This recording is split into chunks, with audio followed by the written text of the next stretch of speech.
All of this started about 7 years ago. I was going to college and renting my uncle's basement, and on weekends I would usually drive home to my mum's house, which was about 40 minutes away. The first night that something strange happened, I was at my mum's house on a Thursday night after I got off work. I got to her place around 10:15 and went to my old room and started watching Netflix with my headphones on. I didn't have it too loud because my sister, who was in high school at the time, still had her room light on and occasionally would knock and ask me a question on her homework. The night was rather uneventful, and I decided to call her tonight and text her to wish her good night.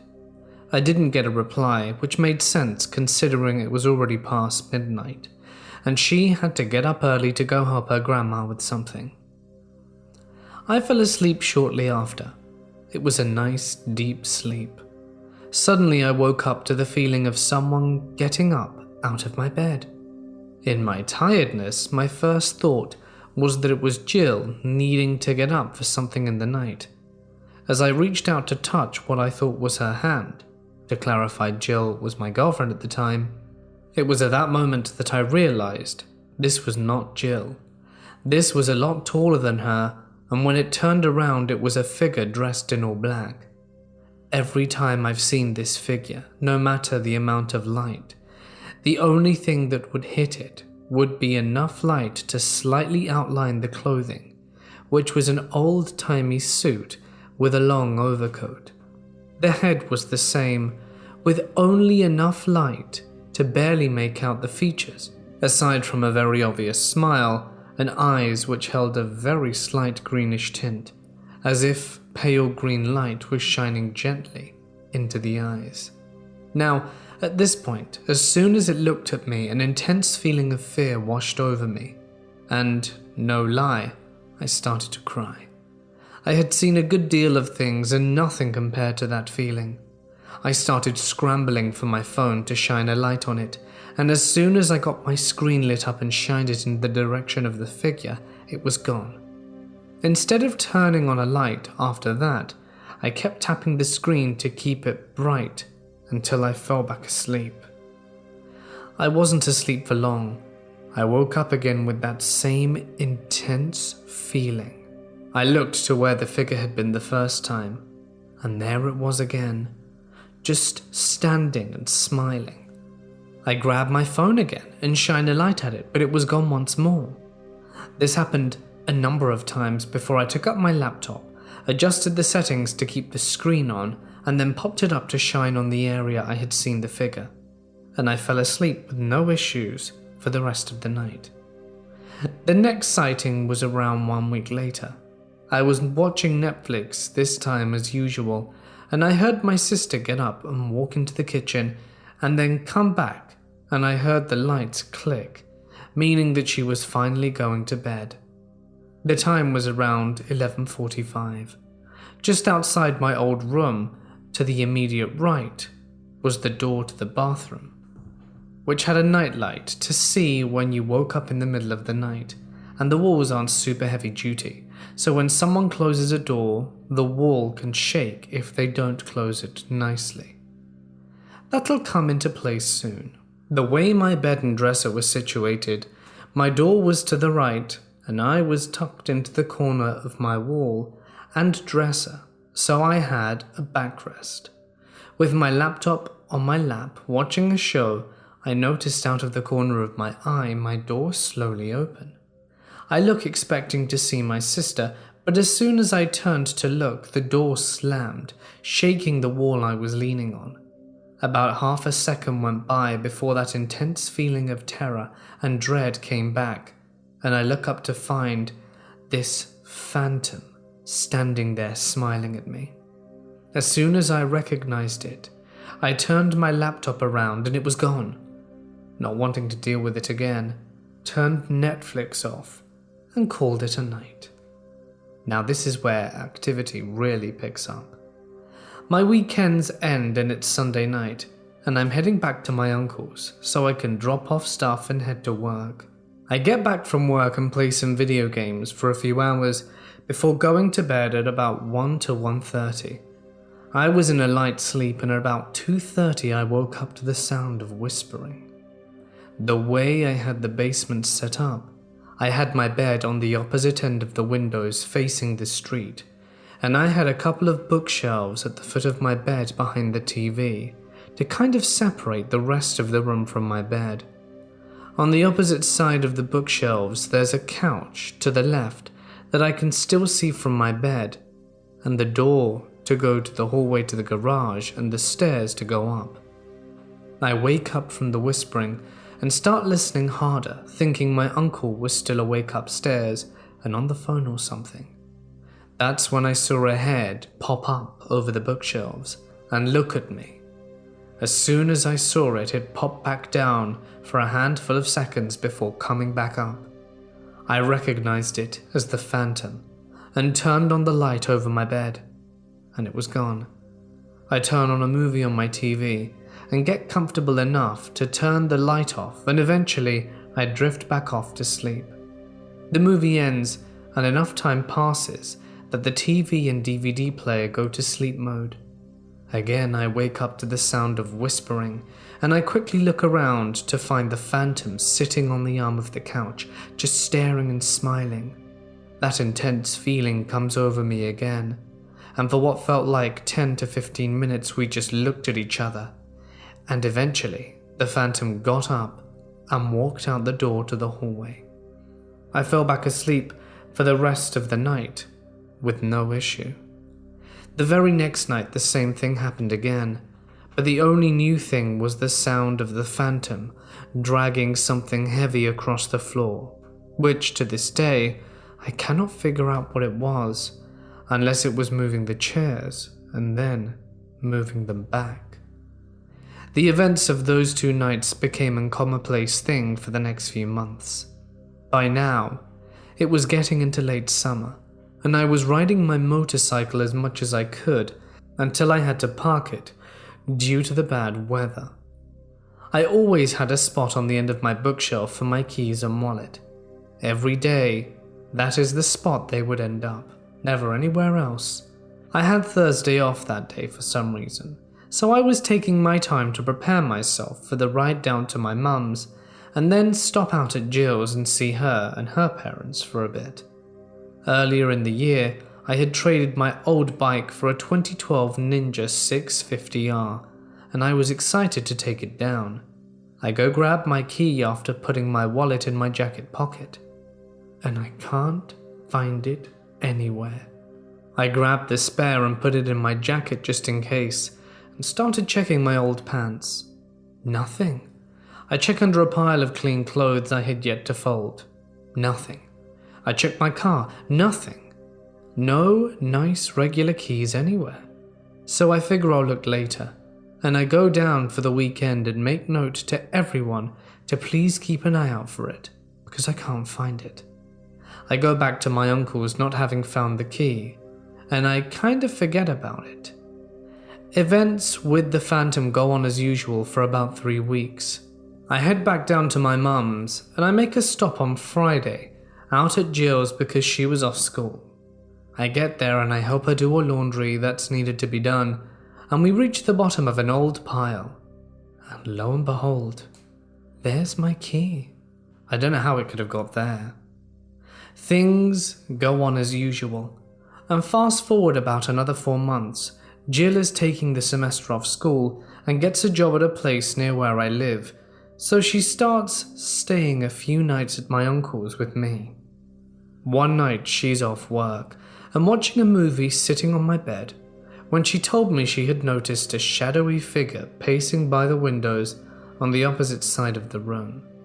Now at this point, I had yet to tell her about the Phantom because I didn't want to freak her out or think I'm crazy. A few weeks go by, and randomly in the middle of the night she wakes up saying she's sorry. I asked her what she was sorry for, and she replied by saying that she's sorry that she kicked me. Me being tired, I responded saying it was okay, and she had asked to trade sides of the bed because she seemed to be a bit scared of something. I fall asleep for about an hour before I roll and kick something at the foot of the bed fairly hard. I knew it wasn't her because there was absolutely no give to what I had kicked. I quickly turned the light on above my bed, and we both looked at the spot we had kicked, and the comforter was compressed and slowly rising as if whatever was sitting there had just gotten up. We both look at each other and decide to leave the light on and turn on a movie for the night. Some time goes by, and from a local restaurant my uncle got a Valentine's Day balloon that he then gave me, so I took it downstairs and let it go to the ceiling. A few nights go by, and it's just the usual phantom antics, and I was thankful it didn't wake Jill up at all. Then another night when I was at work and Jill was still at my uncle's watching movies with the light off work. There was a video of this on my old phone that she sent me, but when I recently checked the SD card, it got corrupted, so I lost the video. She was sitting on the bed when all of a sudden the balloon started bobbing up and down, making circles. It then bobbed and drifted over to where the phantom usually sat on the arm of the couch, and circled there for a few minutes before moving to the foot of the bed where it had been sitting and started bobbing and circling for nearly 5 minutes before bobbing back to where the balloon started and not moving at all after that. I looked at the video on my break at work and called her to calm her down, and then when I got home I popped the balloon and threw it away. Again, the usual deal with the phantom's antics for a few weeks, before Jill and I were watching a movie. She was sitting up eating fruits by the foot of the bed, and I was half laying against her holding her hands across her stomach. She has poor circulation, so her hands are always cold, and I didn't think much of it. Now, just a fun fact, she usually eats fruit with 2 hands.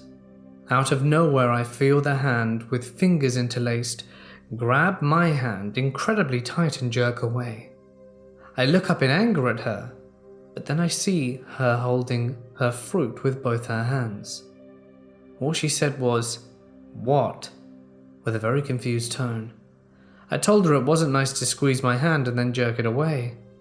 After that she gave me a very confused look, just wiggled her hand, saying that they had been there the whole time and she wasn't holding my hand. Thoroughly creeped out by this, we turned on all the lights and a movie before eventually falling to sleep. As more time went by, Jill returned to school full time and went back to live at her parents' house. I was still at my uncle's, working on what would be my last semester at school. Usually, things with the phantom went by and nothing too more out of the ordinary happened. His visits were a nightly basis, and the new year came, and then it was April, and I decided to change schools and left my uncle's and moved into a portion of Jill's parents' house that we rented from them. It was at this point which my run-ins with the phantom started to slow down a little bit, and I wasn't seeing him as close as I had seen before. Out of where they lived, there's a lot of old native Indian burial mounds and some in crop fields that are no longer there, but that's a different story. Anyway, that winter my best friend was down at his parents' house for winter break, and his parents were having their house depraised, so he just wanted to stay out of the way, so we stayed at my mum's and hung out and played video games for 4 days. On the second night in, at last, before a long break of runnings with the phantom, I gave my best friend the guest room, and I took the floor of the living room in the basement. I used a ton of blankets and built a sort of nest, so it was nice and comfortable. The way I was positioned at the head, there was a love seat that acted as a partition in the basement from workout equipment and the living room. To my left was a regular couch. At my feet was the TV, and behind the wall behind the TV was the guest room. The door to the guest room was just of the TV, and to the right of that was a small L-shaped hallway that went to the same direction as walking into the door to a small bathroom. I woke up in the night at 1:08 after not having been asleep for long. I check the time, then look around and look towards the hall, where I see the phantom standing in the hall, peeking around the corner. We look at each other, and then the phantom slowly walks down the half further and disappears into the dark. I fall back asleep, only to wake up again, this time 3 minutes later. The phantom was squatting at the corner of my nest, just to the right of my feet. I whispered to him to please go away and leave me be. His smile got wider. He stood up and walked back to the dark. Eventually, I fell back asleep and woke up again at 4:08. This time I'm lying on my back, and on all fours, over the top of me, is the phantom. His face 2 inches from mine, same slight green tint in his eyes, and a massive smile on his face. It felt like forever, but was really probably a minute, if that. Finally, he slowly got up and walked back to the hall, and before he disappeared, he turned back around and smiled again. And just like that, he was gone. At that point, he was gone for a few years. I thought there were maybe a few times where I saw him, but I was never 100% sure. Every time after that, when I had to go into my mum's basement, I would always get that same intense feeling, along with the feeling of being watched, but never saw him. Now we get to the part that was probably a bit dumb on my part. I was down in the basement for something, and I had this intense feeling before I finally said, "Alright, fine then, let's go." Just kind of asking it to follow me again, which kind of half worked at that point.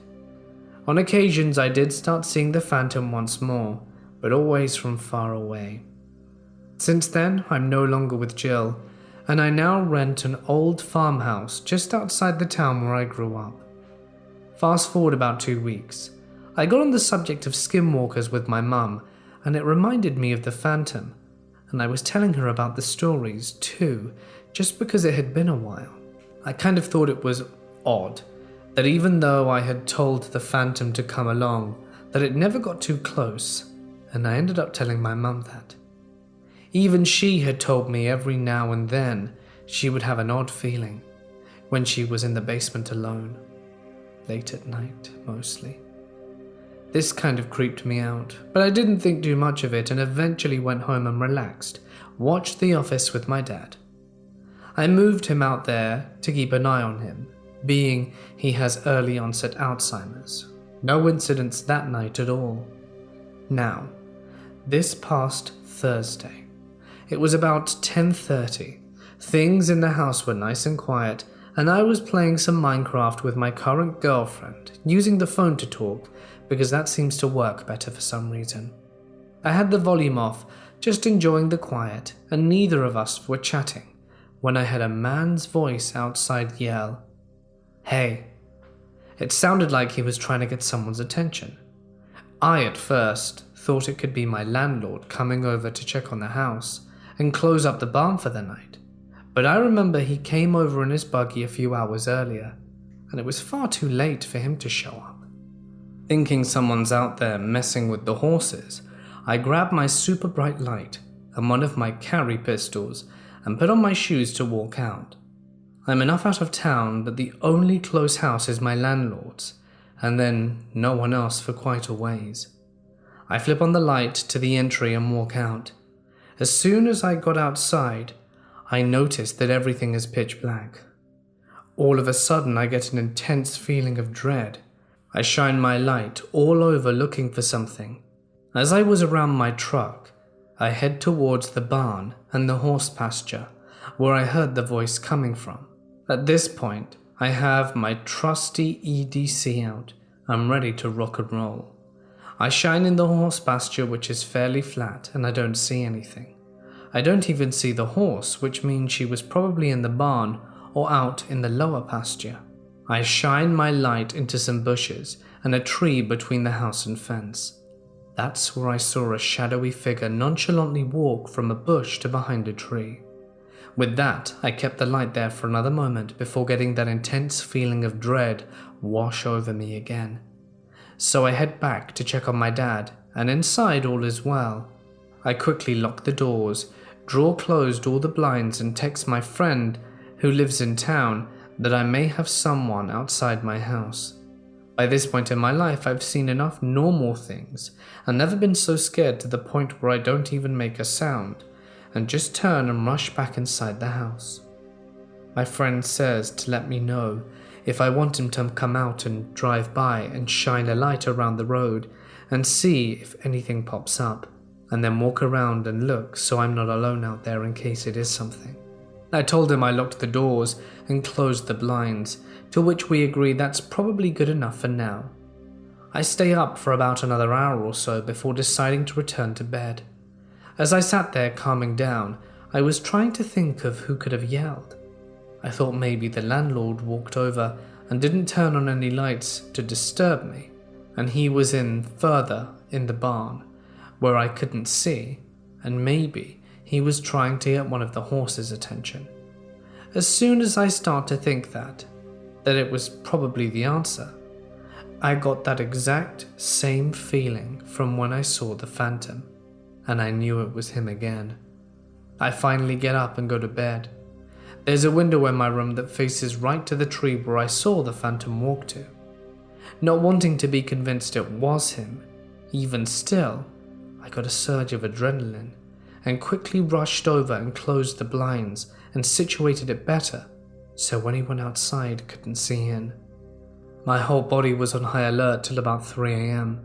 when I finally fell asleep. I woke up around 10:30 just straight exhausted and took it easy. I had my usual day off and relaxed. Now that Friday night it wasn't too late in the evening, but I got home from working out with my best friend and took a shower and got cleaned up before heading to my girlfriend's. In my bathroom there's a clock that's been dead since I moved in. I'm not sure why, I just never put batteries in it, and I just kept forgetting to do so. The clock had always read 9:07, because growing up whenever I took a shower, I would always check the time, and instinctively I would always check the clock even though it always read 9:07. Well, that night it was different. I got out the shower and the clock said 12 exactly. That brings me to just now. I was trying to think of how far this goes back when I was telling my girlfriend about it, and it reminded me of a recurring dream I always had when I was 8. Whenever I would stay at my dad's apartment he had at the time, I would wake up and under my desk I would always see a face staring at me and smiling. So the first possible sighting would have been 17 years ago, but of that part I'm not sure, as it was so long ago. If anyone has any idea what this phantom could be, please comment and share. Over the years I've talked to my great aunt, who's very in tune with the spirits, and everything I've told her, she says that it could be a very bad and very powerful entity, possibly demonic. She said the key factors are the eyes, that it's tangible, and that it appears to more than just me, and the feeling it gave, to which I noticed. In high school, I had the basement bedroom all to myself. We lived in a 2-story home that was no more than 40 years old, but it always felt older to me because my grandparents had lived there before my family moved in. The first year in the house was my first year of high school, and I loved having a room all to myself. I had been sharing a room with one or more siblings my whole life up until now. There were 4 doors in my room, one that led to a bathroom, one that led to one of the main rooms of the basement, one for a small walk-in closet, and one that led to a small unfinished storage room with a drain in the middle of it.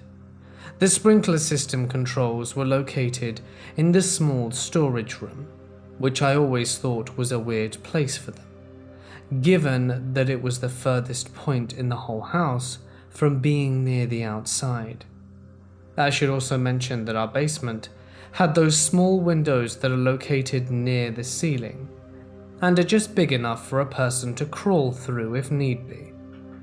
Although, other than letting a bit of light in, they were useless, as they had been painted when the house was built, and were basically sealed shut from the paint. On the outside, the windows were 2 to 3 feet below ground level, in wells that were covered in plastic domes. That first year of high school was quite an experience for me. I was homeschooled through 7th grade and then moved after my 8th grade year, so I was in a new place and social anxiety had always been a bit of a problem for me, and still is. But at that point in my life, I chalked it up to all the fear and weirdness I felt to just being a weird kid. I also suffered from depression all throughout high school, and to make an attempt at battling that, I tried to keep myself involved in as many things as possible. I did everything from sports to clubs to plays/musicals, and at the peak of certain seasons, I would have days where I would leave for wrestling practice at 4:30 a.m. and not get home until 10:30 p.m. or later after musical practice got out. Needless to say, I was exhausted a lot of the time, or at least tired enough that I should have slept like a baby. That's why it was weird when I started waking up in the middle of the night on a regular basis. It started out as just being an occasional thing, and sometimes it was obvious reasons, like having a bad dream, or if someone used the main floor bathroom, which was really loud with the pipes being just above my head. Then, about a month before the end of the school year, there was a night where I awoke, terrified for no reason, and it took me a while to calm myself down before I eventually got back to sleep. When I woke up next morning, I tried to recount the experience, and I figured that it must have just been a bad dream that I couldn't remember. The rest of the week was perfectly fine, but that weekend, I experienced the same thing. Waking up panicked, breathing heavy, and sweating, and this time I knew for sure that I had not been dreaming. I looked at my alarm clock, 3:23 a.m. Again, it took some time to calm down and get back to sleep. For quite some time, I just laid there staring at the wall, wondering what had happened to me. Another week went by, and I continued to wake up every few nights, sometimes with the same overwhelming feeling of dread, sometimes slowly, almost so slow that I started to question whether I had been asleep in the first place. The weirdest, and what was starting to become the most concerning part of it for me, as I have a religious background, was that I would look at my clock every time I woke up frightened, and literally every single time, it would be 3:23 a.m. School ended, and I continued having these episodes, to the point where I would wake up a few nights a week, and being the weird kid that I was, I didn't think to tell my parents. It became a normal thing for me, so I learned to deal with it when it happened. It didn't seem so bad until I had a face to put with the fear. At this point, it was early into my second year of high school. The fact that I was waking up so much at nighttime wasn't seemingly having much effect on me at school. My grades were fine, and I still had plenty of energy to keep up with all the activities I was involved in. One way I found more consistent sleep was staying at friends' houses. I had a good amount of close friends, and I would spend a lot of nights at their houses, because I found I wouldn't wake up randomly at night when I wasn't in my own room.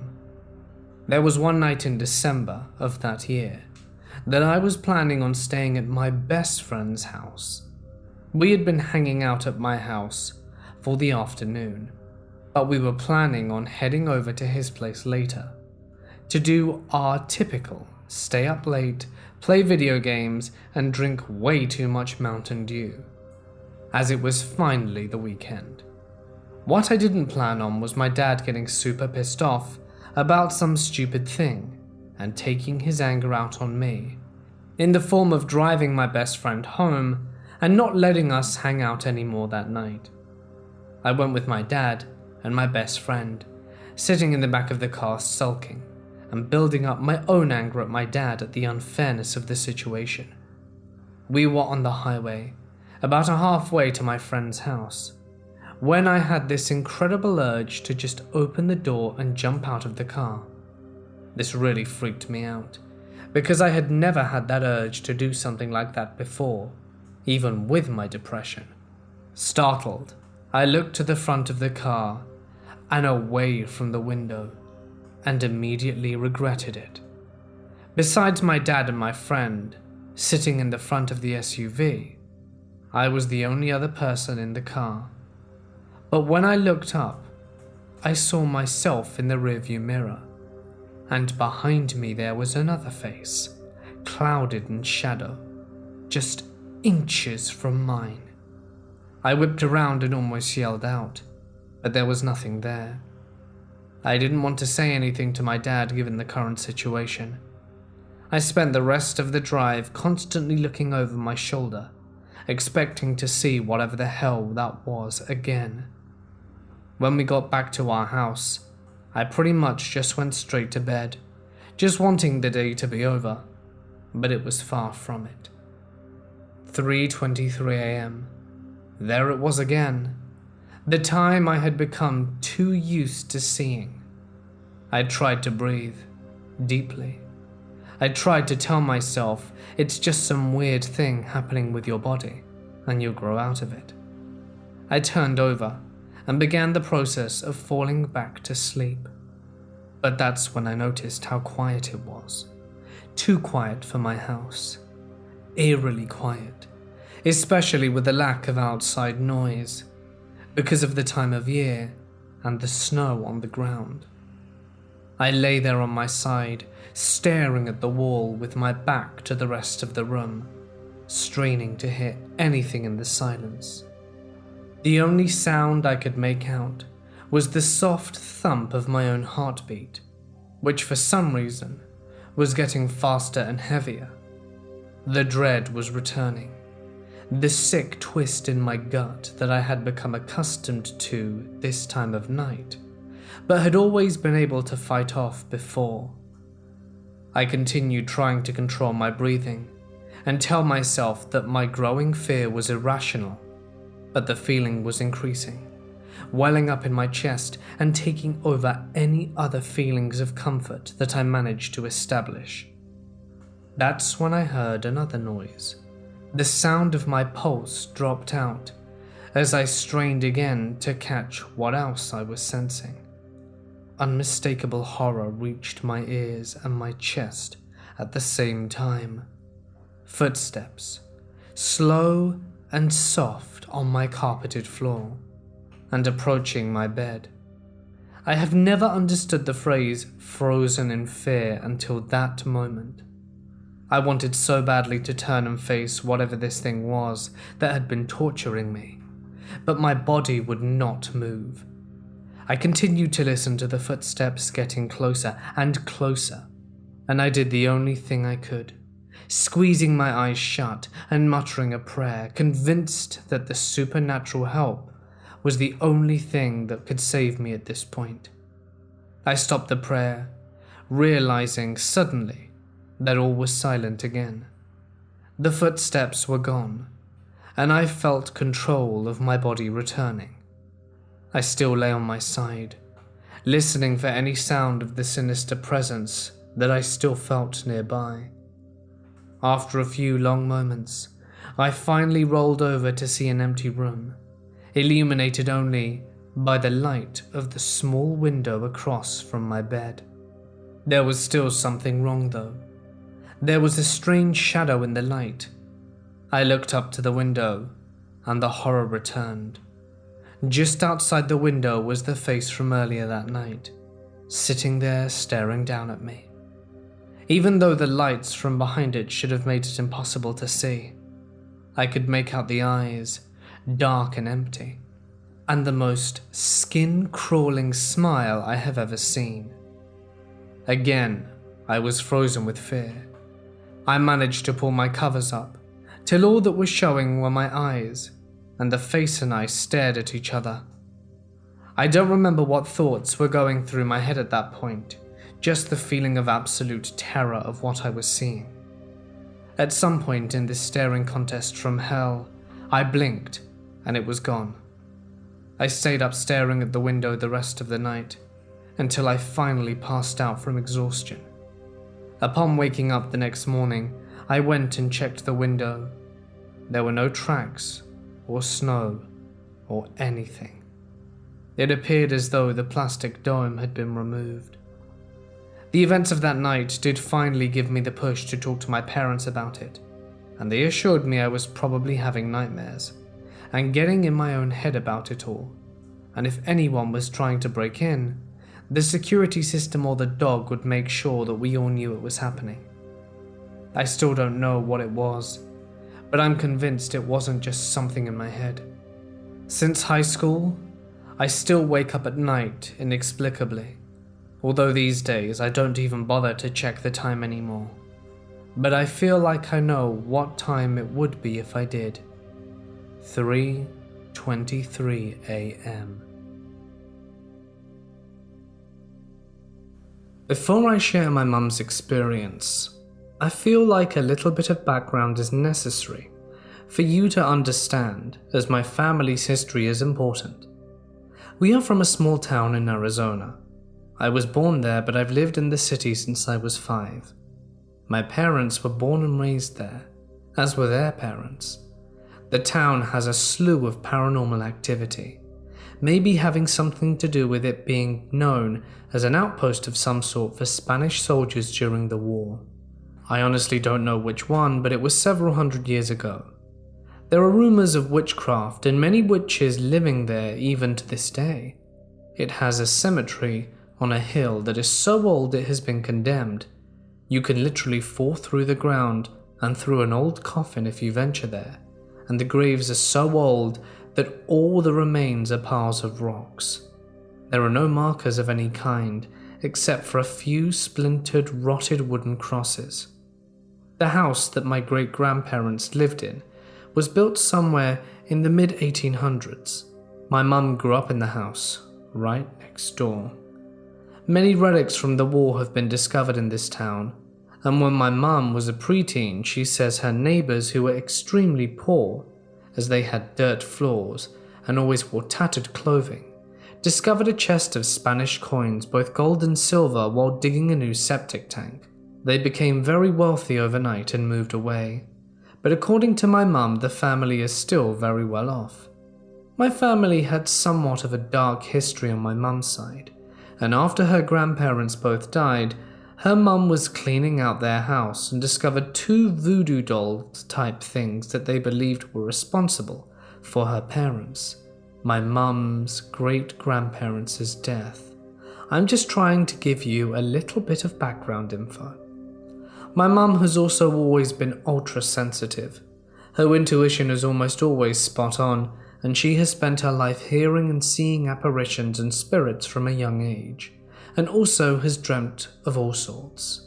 Some of them about people who have already passed, some predicting deaths, and other significant events in her life.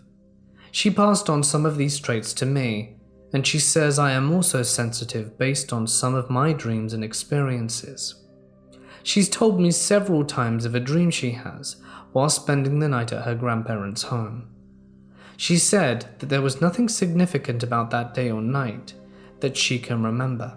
She was about 13 years old at the time. She went to bed around 9, which was normal, after helping cleaning up the kitchen, where she stayed and slept in the guest bedroom. And since all her aunts moved away and had their own families, she was alone in the room. The dream started as if she had just woken up in a strange place. She said that immediately a pungent, musty smell hit her nostrils, and it was so dark she could hardly see her hand in front of her.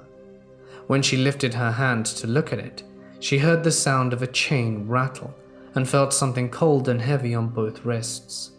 After feeling them, she realized they were thick shackles, and they were attached to the wall behind her, so her movement was limited. She started to feel the rest of her body, and she said she didn't feel like herself. She was extremely thin. She could feel her ribs sticking out, and she wasn't wearing any clothes. Her hair was cut very short and uneven from what she could feel, and her face felt very thin as well. Her cheekbones were also sticking out. She noticed that she could faintly hear the sound of men's voices and the sound of horses, but it was far from where she was. It smelt dank and faintly like horse manure, and the floor she was sitting on was dirt. The wall felt hard, like clay or some type of concrete. She started telling herself this, that she was just dreaming, but she couldn't escape how real it felt. The smell, the sounds, the weight of the shackles and chains. About the time she started to hear the other chains rattling nearby, as if there were others that were chained up as well. She could hear them whimper and cry, but no one near her used any words. At that point, a feeling of complete terror and dread hit her, like she knew she would never escape or be rescued and she would perish there. She started to look around, and she said she couldn't see anything besides or in front of her, but when she looked up, all she could see was a small window or opening about 2 feet by 2 feet, and it had 4 to 5 vertical bars on it. It must have been at least 50 feet up from the floor, so there was no way she could reach it or look out of it. She realized that's where the voices and the sounds of horses were coming from. She started to panic and pulled the chains, tugged at the shackles, but to no avail. Neither would budge. She was trapped and there was no way out. At that point, she had told herself she had been dreaming and tried everything she could think of to wake herself up. She bit herself on the hand, pinched herself, and even slapped herself, but nothing would wake her up. After what felt like hours of this, she resorted to just bawl her head off and laid down crying herself to sleep. She woke up in the bed that she had fallen asleep in, which was at her grandparents' house. When she opened her eyes, her cheeks and pillows were wet with tears, and her heart was pounding in her chest. She said she felt that horrible panic and fear for several minutes, until she realized she was awake and in the room she fell asleep in. She immediately got up and went to her grandparents' room. It was early, but they were already awake. She proceeded to tell them everything about the dream in detail. Her grandpa, who she was very close to, hugged and comforted her, reassuring her that she had just had a nightmare, that everything was okay, and she just had a vivid imagination. When she went home later and told her mum, she told her the same thing, that it was her imagination. It took her a few days to get over it, but eventually she forgot about the dream and didn't think about it again until several years later. As I mentioned to you before, my great-grandparents' house that they lived and died in was really old.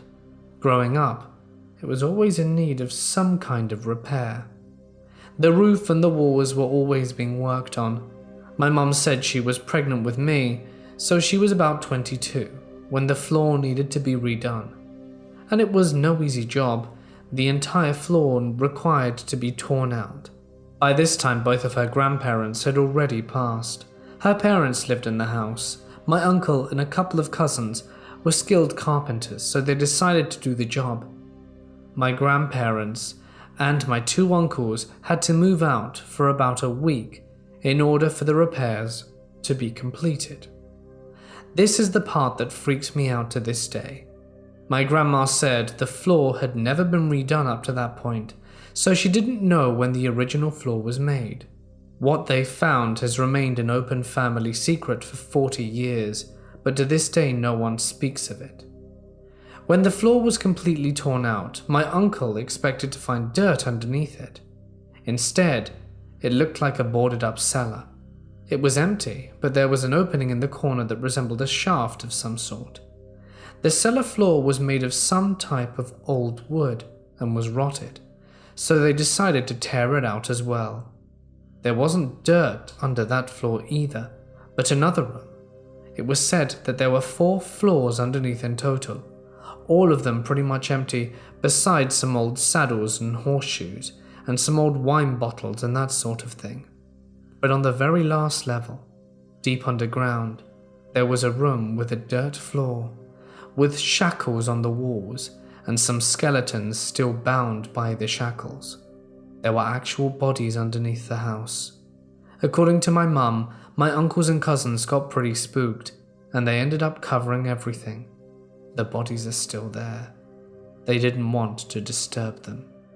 They built a new floor and no one talks about it anymore. When word reached my mum of what had been found, she immediately remembered her dream. She now knew that she had experienced something that really happened a long time ago. So I guess it wasn't really a dream, more like a glimpse of the past or some sort of time travel. She always cries when she talks about it. As for the house, it's still there and was occupied by my grandma till she passed away back in 2014. The property still belongs to the family, but the house has been condemned. The roof caved in a few years ago.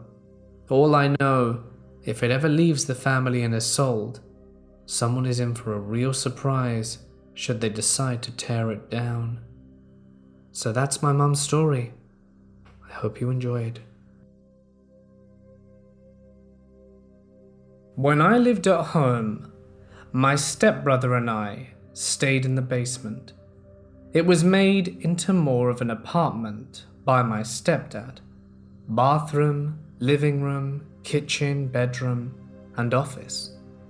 Oftentimes at night, I would see a girl looking to be between the ages of 7 or 8, running around near the bathroom. She was wearing a red dress and a red headband with long brown hair. I told no one about this, but then at a party I heard my stepbrother relaying that a little girl was running around the basement. He described her in the exact same way I did. I told my mum, and she thought we were crazy. I also started seeing a tall man in the basement. He liked to sit in a particular recliner. Around this time I started to get questioned if I was sneaking my stepdad beer, and I was not. I did not want Coors Light, or even like it at the time. Fast forward a few years, and this keeps going on. I have moved out and went to college. Other siblings were blamed for sneaking beer. My mum and her friends liked to get together and do off-the-wall things. They decided one time to pay for the angel ladies to come over to someone's house.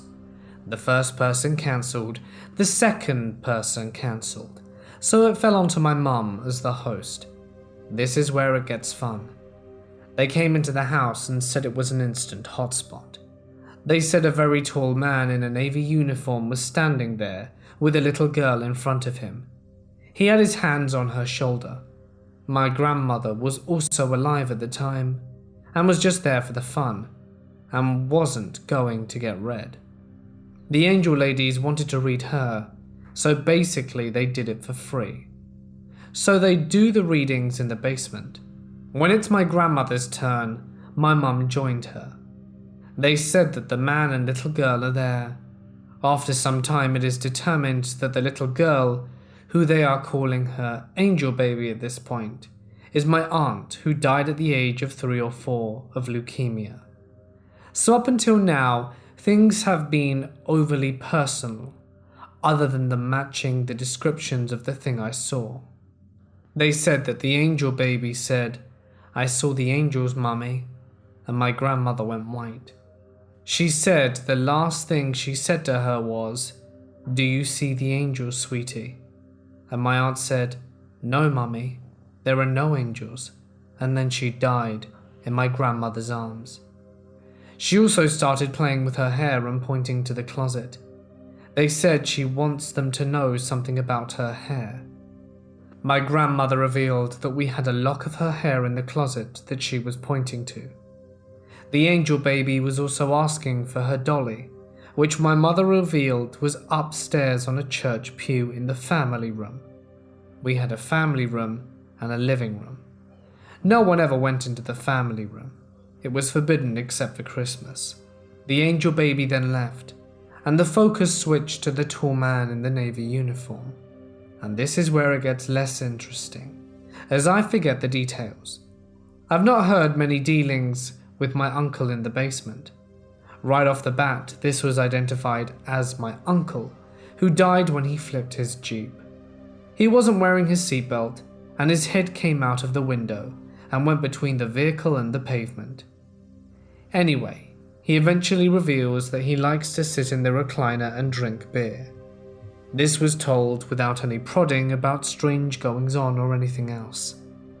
He also pointed at my mother and made the motion with his hand like "you owe me." They said something traumatic happened to her daughter, and that he was there and saw her through it, as a few years earlier my sister flipped her car, really good flip too, onto the front bumper. To this my mum exclaimed, "I don't owe him shit, he's drinking my beer and living here for free." Beyond this, I can't remember what else came out with my uncle. Now for the only scary thing that happened. On the way out through the front door, you have to walk past the family room. As my mum was saying goodbye, she glanced over and noticed that the church pew was in disarray and the doll was slumped over. Surely someone could have messed with it, but they assured her that they were not in there. Plus, I believed they were the last readings, and no one else was involved or listening. The fact that my uncle was with my sister when she wrecked her car makes sense in a way. He was a godfather when he was alive. My sister was 3 or 4 when he died, and my mum said that he is now her guardian angel. She took that as a fairy godfather and thought it was great. It was my first time staying home alone while my whole family was out at my brother's ball game. I was 13. Anyway, I'm on the phone with a friend of mine feeling so grown up when someone beeps in on the other line. I tell her I'll be right back and click over lines. Then the creepiest voice I've ever heard says, "Hello, little girl. I'm the man in your basement." Honestly, I laughed it off and just hung up, thinking it was a prank call. I was a pretty confident little thing, and my neighborhood was pretty safe, so I figured someone was just messing with me, knowing it was my first time alone. They beeped in again, so I clicked over and heard, "Don't you hang up on me, you little," and the lights started flickering, and there was banging under my feet. I know it sounds crazy, but my dog started freaking out and my cat ran away, so I assume I wasn't imagining anything. Our basement was actually just an area connected to the garage. It wasn't finished. I heard what sounded like footsteps coming up the garage steps to get into our kitchen, and I threw stuff in front of the door and heard yelling and whatnot. I kept trying to hang up and call the cops, but every time I tried to, he was still on the phone. My friend told her parents what was happening, and they ran to the neighbor's house to call the police for me. I sat petrified with a broken rifle, a butcher's knife, and a baseball bat behind my front door, because it's the only place in the house downstairs that can't be seen from a window, crying. Eventually, I clicked over the phone to hear a police dispatcher on the phone and stayed on the line with her until the police arrived. There was no sign of forced entry, though we had a broken window pane on our outside garage door that had been messed up for months prior, and my guess is that he used that to get in. The police assumed I was just a paranoid girl, and they were going to leave me home alone after they gave me the all clear. Fortunately, a family friend had been driving by and saw the cops, and they all stopped to see if everything was okay. He gave me a ride to the school where my family was. They were skeptical that anything had happened, but we did get a security system not too long after that, and my parents both got cell phones too, as this was 94. After that happened, I swear there was someone stalking me for years. I would leave my apartment locked and bolted, and come back to find appliances, like my hairdryer or stove, maybe heat on, in the middle of summer. I lived in 4 different places, and would get strange phone calls at every one, despite being unlisted. Cars would randomly be parked down the road from the house and speed up and slam on the brakes, and I would run inside. I'd hear bangs outside where I lived, even when I was out in the country. Nothing has happened since I've been in my current home, and I'm married, but I am paranoid all this time. I had a great-grandmother who had a house similar to ours. She was the sweetest thing ever, and even at the age of 108, beat me at rummy. She had an estate, situated on a small drop next to a wooded ravine. The house was very old-fashioned, with 3 wraparound balconies for each floor of the house, all connected with metal staircases. Honestly, probably the worst estate for an elderly woman to live in. We used to have Christmas at her house, and all the kids would go down to the basement to play pool or pachinko. As the years went on, eventually it was just me and my siblings in the basement each get together. I was the youngest, so I was the slowest. Whenever it was time to go upstairs, my siblings would race up the stairs and turn the lights off. Each time they did this, I felt a horrible, sinister presence rush towards me in my mad dash up the stairs in the dark. When she passed away, my cutthroat family descended on the estate like vultures. I was about 20 and despised the whole thing, but I went with my grandpa to see the damage of everyone's greed with him. It was really sad to walk around the house with him, seeing everything his kids and her husband's kid had taken. My great-grandfather was in fact my grandfather's step-grandfather. He was genuinely disappointed and hurt. I couldn't help but feel for him and share in his disappointment. When I saw the table that me and my great-grandmother played rummy at had been taken only a few months ago. Then we went down to the basement. The familiar surge of unpleasant energy was present, but not overwhelming. We looked around my great-grandfather's office and saw it was stripped clean, except for some filing cabinets.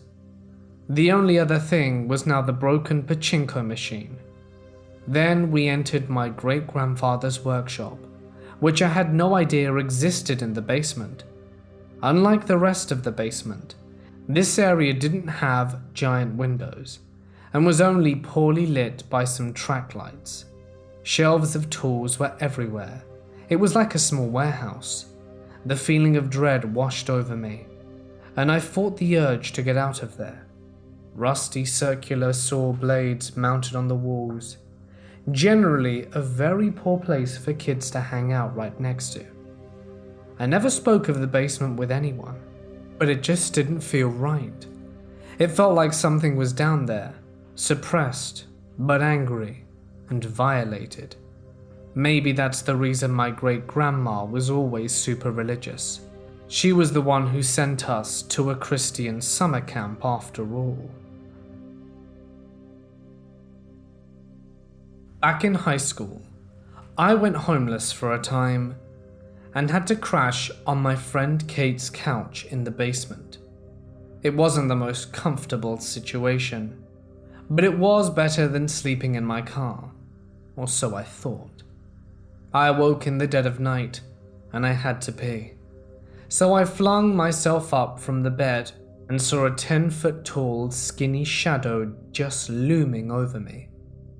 Keep in mind it was pitch black in this room, yet this thing was so dark, I could still make its form out. I felt this intense rot and dread, and I felt like it was looking right at me. I blinked, and then it disappeared. I called my other friend Andrew and asked to go stay over there, and noped the hell out. A few months later, I was back to living with my parents, and Kate invites me over to go sleep over and chill out. But I ask if it's okay to bring another friend, Ethan. So Ethan drags his dog along, and we all go into the basement where I saw this thing. Immediately, the dog starts going apeshit the moment he gets down there. He just begins running around and barking. Ethan was really confused as why his dog was acting like this, and goes, "I'm sorry guys, I don't know what got into him." But me and Kate knew. We knew exactly what was going on. So we told Ethan what was up, and that what I saw wasn't some fluke. So Ethan gets the idea that we should look for an object or something down there that maybe this entity could be tied to. After about 2 hours, we come up with nothing. We start to think maybe it's the house. Then Ethan spots something. A bunch of thumbtacks in the wall in a really weird pattern.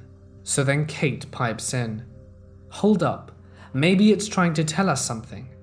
It's now 3 a.m. in the morning, and we're searching for dialects the thumbtacks could be.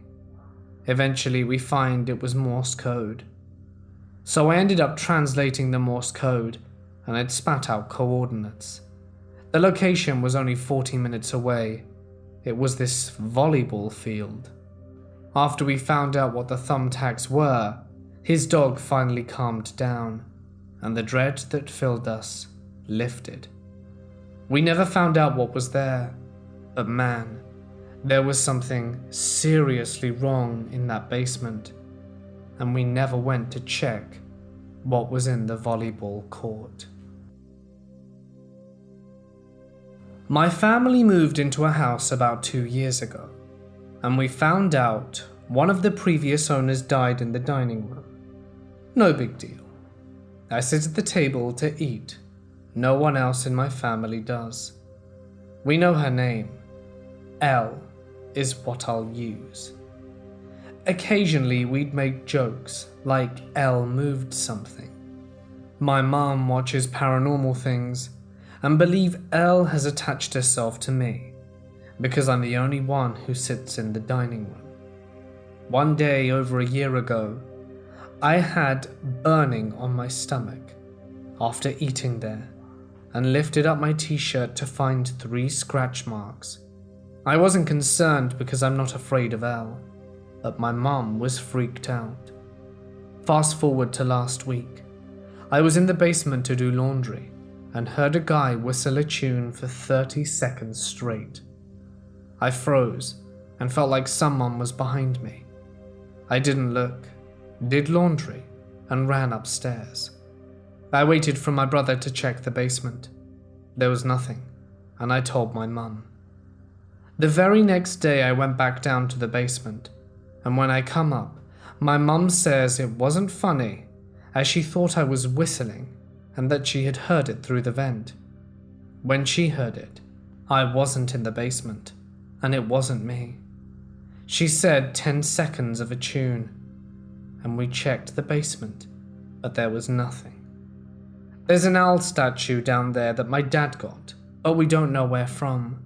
It's very creepy, and was the only thing behind me that first night. My mum said we're getting rid of it. We carried it outside but accidentally dropped it, shattering it to pieces outside the house.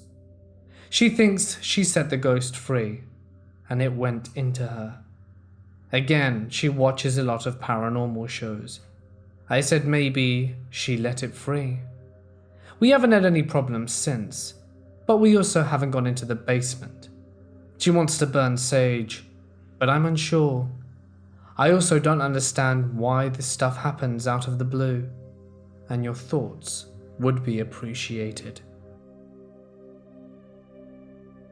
This occurred to my brother. My house was built in 1904. It's a single-family home, wood frame setting on a concrete block foundation. I have been living here for 18 years. All of the weird things that my siblings and me have seen or heard in this house, this one event is the most vivid. About 15 years ago, my brother and his best friends had started a garage band playing mostly Spanish rock, alternative music, but in Spanish. His friends could only get together on Sunday afternoons. They would practice in the evenings, and they would usually call it quits by 8 p.m. This was the time I usually showed up and went to bed, because I worked the graveyard shift. I usually slept for a few hours before heading to work. This event happened in the late fall, so the days were getting shorter, and they had just finished a long session when the decision to head to someone else's house came about. My brother handed his car keys to his buddy so they could load up the equipment everyone had filed out of the basement. The tricky part was that they needed to walk all the way to the back of the basement, up the back stairs, through the kitchen, down the hall into the living room, and out into the front door, where there was a porch. Everyone was outside sitting in my brother's truck waiting for him. My brother was walking up the back stairs when he remembered that he had left some food in a container sitting on a speaker in the basement. He made the decision to go back for it. Now the basement is not clean. With 4 sight lines, there had been partitions made, and the boiler and the main heating unit are right smack bang in the middle. So after my brother walks back, he's about to retrieve his food container, when out of the corner of his eye he sees it. It's a shadowy figure right at his peripheral vision. This feeling of dread and uneasiness washed over my brother. We had been taught that if you are in the presence of a spirit or ghost and you feel a bad vibe, to say a quick prayer, or to cuss at it. My brother chose the latter and said, "I don't have time for this." My brother turns around, not glancing into the dark corner. He starts to walk off to the back of the basement and briskly up the stairs, closing the door and turning off the lights as he leaves, with the last light switch on the opposite side of the front door. Luckily, the door was open, and the light from the street lamp was flooding the living room with its amber light. My brother said he felt someone at his back as he walked out the house, but at no point did he turn around as he flicked the last switch in the living room, and it went dark along with the rest of the house. As he stepped out, he pulled on the door, closing it behind him, still holding his food container in one hand, and jogged down the few porch steps and walks towards the front gate. Our house resides far from the main street, essentially having a large front yard but no rear garage. As he closed the gap between himself and his friend's truck, he kind of smiled and thought things over in his head, mad at himself for spooking out when there was no reason. He climbed into the driver's side of the truck, putting his seatbelt on and getting ready to pull out of the parking spot directly in front of the house, when one of his friends asks, "Hey, wait, what about your brother? Isn't he coming with us?" "What do you mean?" "He went to work early tonight. He's already gone. Did you see his car anywhere?" They all stared at him in disbelief and asked, "So then, who was walking behind you when you were leaving the house?" I don't live in the greatest area, nor in the nicest apartment, so I'm always kind of checking my surroundings when I'm out and about. Nothing crazy, but just being aware of what's going on around me. This being said, the other night I decided that the mountain of dirty clothes inhabiting my closet was bordering on disgusting, and it was time to do one of my least favorite chores, laundry. I don't mind doing laundry itself, but the laundry room in this building always gives me the creeps. It's in the dank and dark basement of the building, and you always have to grope the wall for the light switch. It would really make an excellent location for a horror film, to be honest. So I go down, throw my laundry in the machine, and everything is fine and dandy. I come back 40 minutes later to throw it in the dryer. Nothing out of the usual. Yet. An hour later, I go back down into the basement to collect my stuff out the dryer. Well, when I turn on the light, the dryer door is open, and my shit is all strewn about. On the ground, hanging out of the dryer, and to top it all off, they're still wet.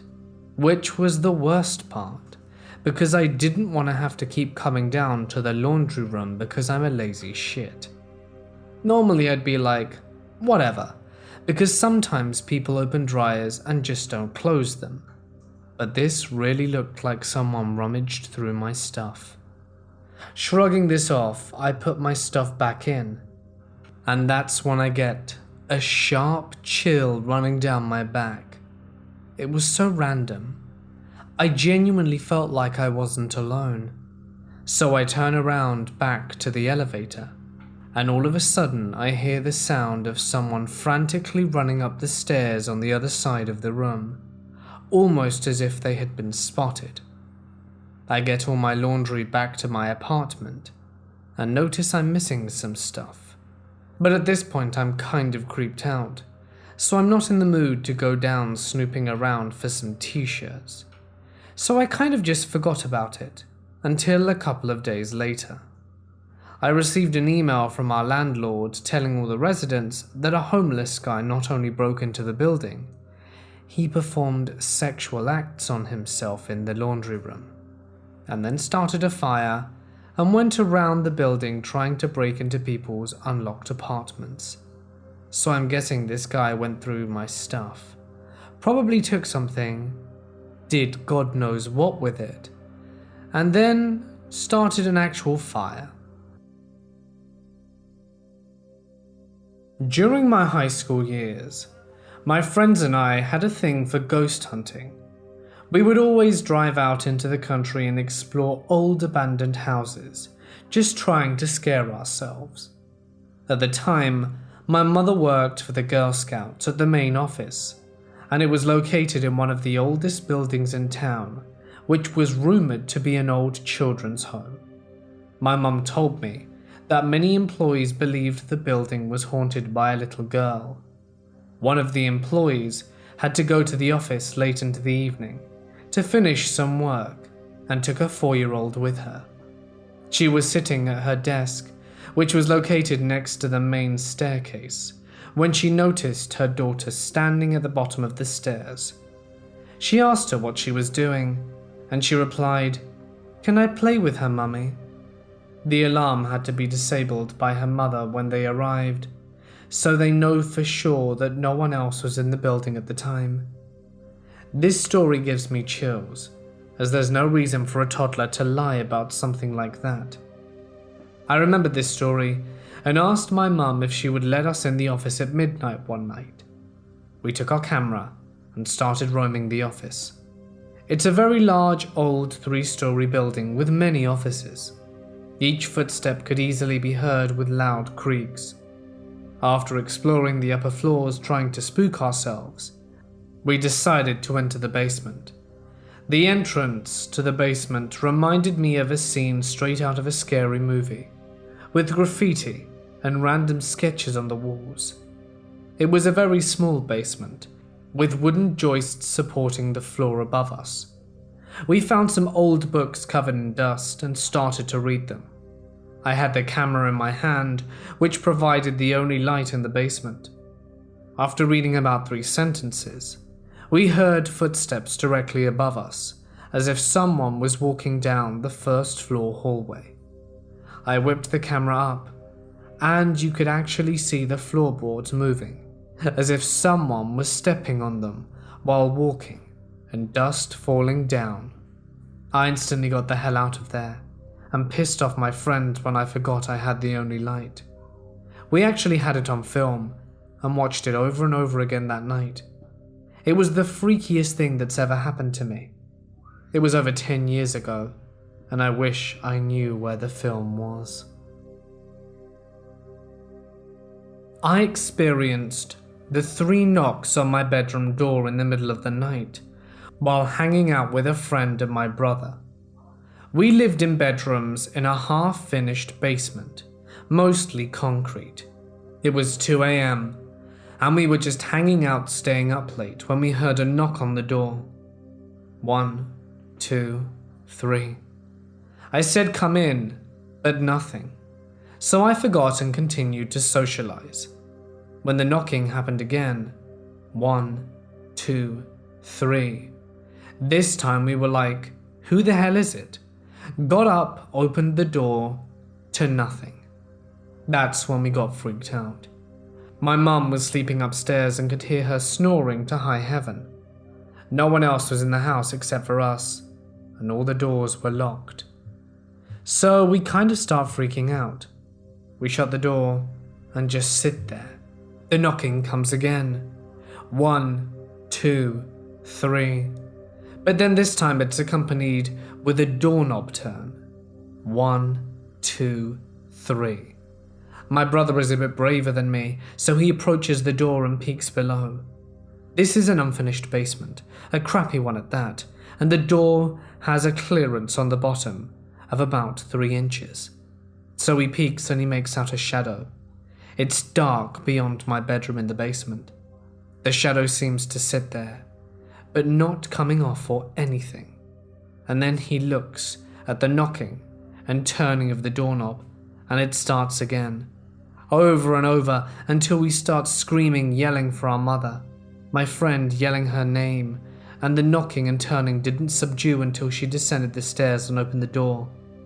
She yelled at us and told us to shut up. It never did happen again, and we never found out what it was. My ex-stepdad came to visit a few weeks later from Washington State and said he had a tall bearded man sometimes in his peripherals down in the basement. I looked up the 3 knocks, and it's called the death knock. No one's died of yet, and this was 14 years ago. I was a utility locator. I used to work on a team with my dad. To find a gas service from the gas main to the house, you must connect the equipment at a gas meter. Many older homes have the gas meter in the basement. Sometimes I would be the one that would connect the equipment while my dad found the gas service. In this particular day, we get to a house that had the meter in the basement. I go up, knock on the door, and the homeowner points me in the direction of the stairs to the basement. I go down, and I see the gas meter in the corner with 2 walls built around it, making it like a closet with no door. Behind the gas meter is the old crawl space halfway up the cinder block wall. There are no lights in the crawl space. I step into the closet area, and I hear what I can only describe as a demonic growl come from the crawl space. I step out, call my dad, and I don't want to sound spooked. I just say I need a flashlight. He hung up, I stood outside the doorway, and just reached in and hooked up the equipment. My dad comes downstairs with the flashlight, and as he steps through the door to see if I got it in the dark, that same demonic growl comes from the crawl space. He about knocked me over trying to get me back. He hands me the flashlight and goes back outside. I just stood there pointing the flashlight into the crawl space, with a feeling that something was watching me. He calls and says he's done. I grabbed the equipment as quickly as possible and got the hell out of there. I don't know what it was, but I've never heard a growl like that before or since. During high school, my bedroom was in the basement. It was a finished basement, probably done in the 80s. My bed was near the bottom of the stairs. The floor was cheap linoleum on concrete. My parents were away for the weekend, so I had the house to myself. I was responsible, no big deal. They left me $40 for food. Anyway, I shoot out of bed after hearing a metal crash. It sounded like someone was coming down the stairs fast, tripped, and dropped whatever they were carrying. I'm sitting upright in the dark, trying not to move and listening for any sign of who it is. My first thought is, did someone break in upstairs and try to carry everything down and through the garage? 20 seconds go by, but it feels like an hour. I can't hear anything. so I get up and turn on the light. I am astounded by what is in front of me. I can't acknowledge it. It's in my head. It's not real until I say it out loud. I whisper, "Spoons?" Dozens of spoons, forks, knives. My brain can't process this at 3 a.m. I'm standing there swaying, staggering, dumbfounded that at my feet are utensils. It took me a good 5 minutes to finally figure out that a box of old silverware had somehow shifted in the storage above the stairs. It fell down and tumbled down the stairs, spilling its contents all the way down. Strangest sound in the middle of the night, and definitely the strangest thing I've ever had to wake up to.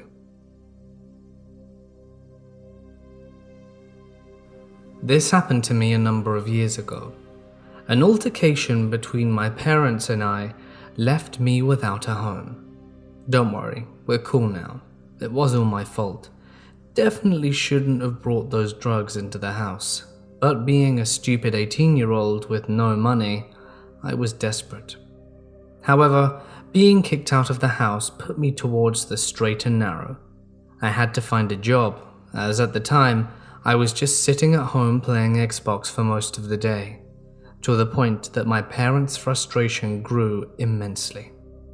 This is why this story happened in the first place. I needed to get a job, and a friend of mine worked at a local movie theater and told me that they always needed staff. Their turnover was something insane. So I got in touch, and within 3 days he was giving me an interview. I show up, and he smirks at me, and we both just laugh in the interview room. He asks me some generic, chilled out questions, and at the end says, "Yeah, Brian, you got the job." It was more the formality than anything. And by the end of the week, I have my uniform and my rota, and I'm going to be paid eventually. I actually moved in with him for a few weeks just to get off my feet, and we were having the best of times at the movie theater. There's not that much work to do, to be honest. It was a small town, and the movie theater was the only one in town. So it was popular during the weekends, but during the weekdays, there wouldn't be much going on, especially not during the day. Now, this movie theater was old. Really, really old. I want to say about 1910 or something like that. Point being, we had this dark and eerie basement at the bottom that housed all sorts of old things. It was creepy, and it had those lights that take ages to turn on. I used to call them the stagger lights. We go down the stairs to the basement every once in a while to store old movie posters, cardboard cutouts and things like that might be helpful in future or that we may use as giveaways and prizes to keep sales in the theater and have people come back. We're good like that. Don't just throw them all away. In any case, our trips down to the basement were frequent enough to make me afraid of it. It was dark, a little bit damp, and smelled. It always had this strange sensation, like I was being watched in the dark. To explain, it was a very big, dark room, right underneath one of the main theaters, with huge supporting pillars. It looked like a car park nearly. It was that big. At the edge, there was a small booth with a glass window. I still have no idea what was supposed to be there. Was that security? In any case, we didn't actually have security. Point being, this was just a very creepy place. Lots of old things, old boxes, and stuff that people had for the most part forgotten. After a few months of working there, I had gotten into the routine. I was actually quite a good worker, and me and my friends got along excellently, and the theatre was doing great business-wise. It was on one of these days where I didn't have much to do that my boss comes up to me and asks if I'd like to do a bit of overtime.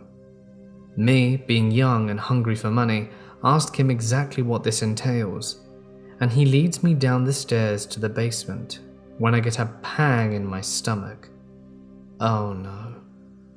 He tells me that he wants me to organize and dispose of whatever we don't need here, that I need to make a list of everything we have, organize it so that he can go through the list and let me know what is to be kept and what is not.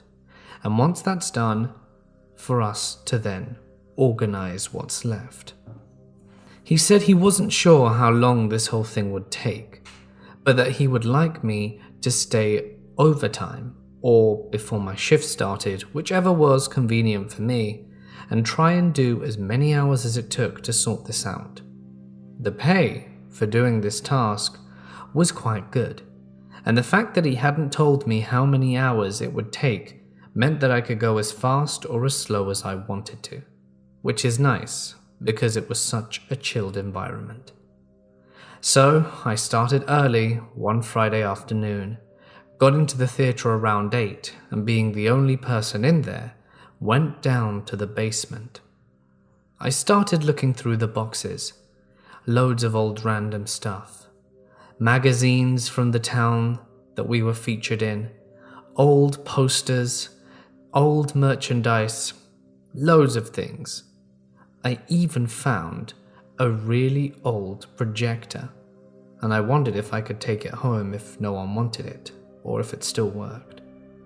As I was going through the stuff, minding my own business, do I hear something from behind me? It was coming towards that funky little booth in the corner that I still didn't know what it was. I wondered if it could be a rat.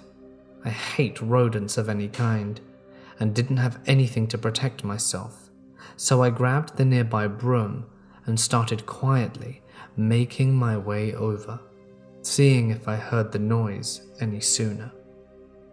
Just as I was about to reach that booth, do I hear a noise again, and I jump. It sounded like cans. Cans being stepped on or moved around. My head was hidden behind a pillar. As I composed myself, I moved over and peeked around the pillar. There was a pair of feet hanging outside the booth on the floor. I crept as quietly as possible to see who on earth is there. Was this one of my friends playing a prank on me? As I got closer, I saw the face of a disheveled-looking homeless man. He was asleep. He was twisting, and all around him were beer cans, monster cans, old food, packets of Snickers and stuff. My eyes opened wide as I realized that this guy was not supposed to be here, and quietly made my way out of there while running as fast as I could. When I reached the top, I called my manager, who I actually woke, and asked him if he knew that there was a homeless guy in the basement. He immediately sobered up from his sleep and told me to call the cops immediately. The cops arrived, but when they did, the man was gone. I think it was all the commotion.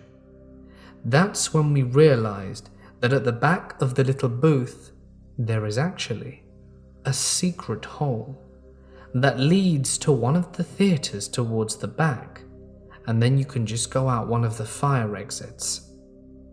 It was incredibly weird and disturbing. My manager said he understood if I didn't want the task, but as I really needed the money, I told him to give me a week to get over it and that I'd do it anyway. It took a whole 3 weeks in order to complete the task, but the basement was looking good again, and we made sure to seal off this hidden basement door. We removed the booth, and everything was fine. I quit shortly after though, finding a better job in another town, one with a career, and tried to make something of myself. I am glad that these events happened, as it put me on the right path. But to the homeless man hiding out in the basement of the movie theatre, let's never meet again. When I was 8 years old, my family moved to a new house. Both my parents worked pretty hard, and it was always just me and my sister, late into the evenings until my parents arrived, sufficiently drained and exhausted to give us the mandatory kiss on the cheek, dinner, and collapse on the couch. They were hard times. This house was a rental, but we liked it all the same. There was one part, however, that I did not enjoy, that being the basement. In truth, there wasn't a lot down there. Mostly just boxes with things that we didn't need or didn't need yet. Stuff that wouldn't look appropriate in our new house, as my mother said. We hardly ever went down there. There were few opportunities that required us to fetch things, except of course seasonal decorations and the like. I remember it must have been about July. We had been in the house for something like 8 months, and one day, as I'm passing the kitchen, I noticed that the basement door is ajar. Now, even though none of us ever go in here, this didn't strike me as odd at first, and I simply closed the door and went about my business. A few days later, the same thing. This time, it's ajar, but nearly closed, almost looking like someone had made a hasty retreat and forgotten to close the door properly. I approached the door with curiosity, still resigning it to the normal and thinking that there were nothing wrong with this situation. I just opened the door slightly, peered down at the dark and foreboding steps, and then quietly closed the door with a creak. I closed it and went back to my room to do whatever I was doing. It was around this time that I also started to hear things. The TV room was located just above the basement stairs and door, with the kitchen on the other side, and the stairs sort of separating the two. As I was watching TV, it was an ad break, and I was listening intently. All of a sudden, I hear something. I turn the volume of the TV down and can make out the sound of footsteps as slowly and as quietly as possible trying to make their way up the stairs. I quietly make my own way to the stairs, throw open the door, and am greeted with nothing. But I did hear the panicked sounds of heavy breathing, and perhaps the last 3 footfalls of someone hitting the solid wooden stairs and getting to the bottom. I was quite confused. I called my mum and dad to check it out, asking them to see if there was a man in the basement. But when they returned from their trip down, they told me that there was nothing that they could find. Keep in mind, I never explicitly told them what was down there or what was wrong, so when they asked me what was wrong, I said I thought I heard something and didn't elaborate in the details. They told me that it was probably just a rodent and to not worry about it. I nodded my head, agreeing with them, and carried on with my day. But the noises persisted. Infrequent as they were, I would hear shuffling, things moving about, and my fear of the basement only grew. I began worrying that our basement was haunted, that there was some dark entity living underneath our house. In a moment of bravery, I confronted my sister and asked her if by any chance she had heard or experienced anything unusual in the basement or heard things from it. Without missing a beat, she fills me in that she has been hearing creepy stuff from the basement, and as her room is opposite the basement door, she tells me that there are times when she's going to sleep that she hears footsteps, someone open the basement door quietly and make their way over to her room. She hears the door creak and then always hides under her blankets. I asked her why she never told Mum and Dad, and she said the one time she screamed for them, which I didn't know as I'm a very heavy sleeper, when they came in to investigate, there was no one there, so she didn't know if she was going mad or not. It was in this time that we, together, decided that we had to investigate. So when we got home from school that day, we grabbed a flashlight and a weapon from the kitchen. We descended the wooden stairs into the blackness, switched on the light switches, and turned on the flashlights for added protection.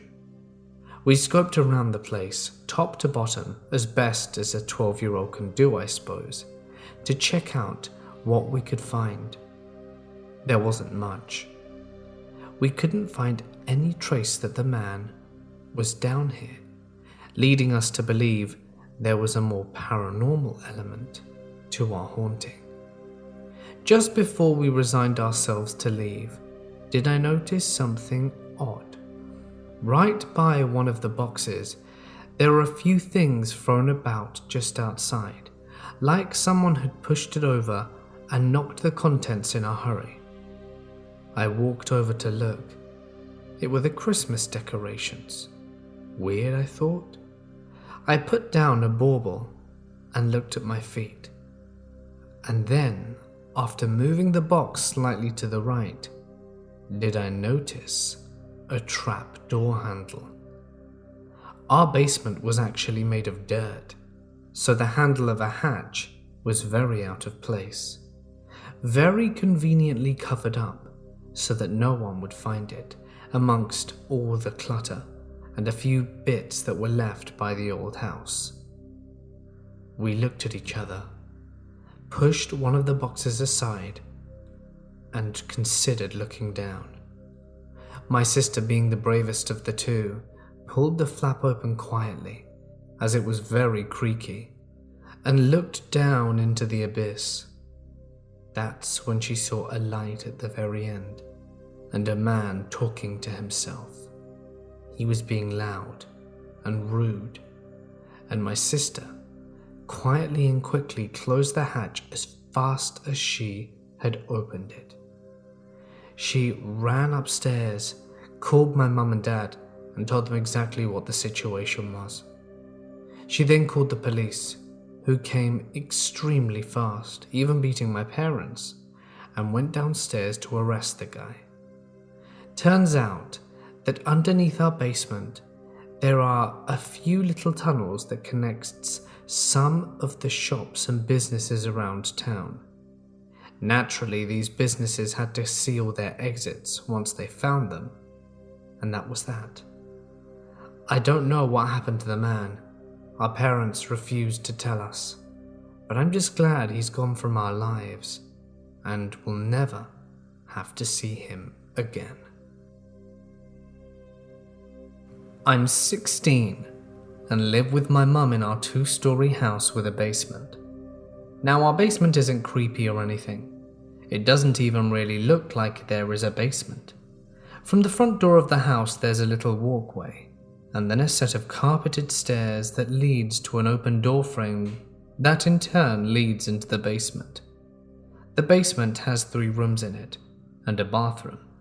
There is my room, which is at the beginning of the hallway, and the spare room, which is right across from my room. Now, the hallway that separates our room is only maybe 100 to 200 feet long, if that, and is covered by that fake tile stuff that you can buy at hardware stores. If you walk down the hallway, you'll first come across an opening off to your right side that houses the water heater and the entry to the crawl space.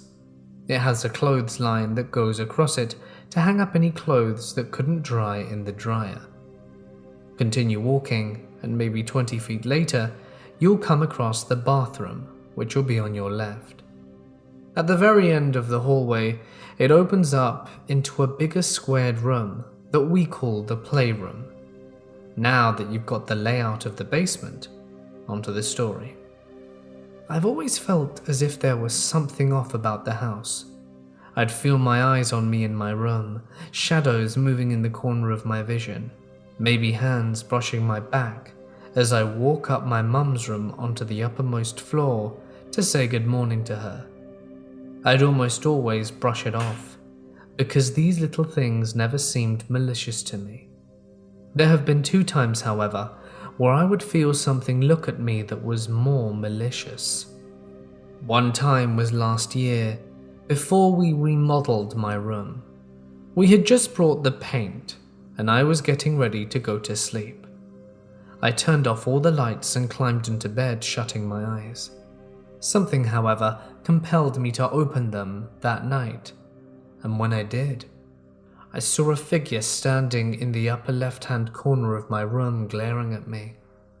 That was the first time I felt utterly rooted to my bed by the terror that I felt and the hatred and anger oozing off whatever was by the corner of my room. But then I blinked, and suddenly there was no figure, just my old broom leaning against the corner. The maliciousness was gone, and I could feel I could breathe again. The second time was just tonight, about half-hour ago. I was getting water to fill up my fish tank a little, because the level had dropped.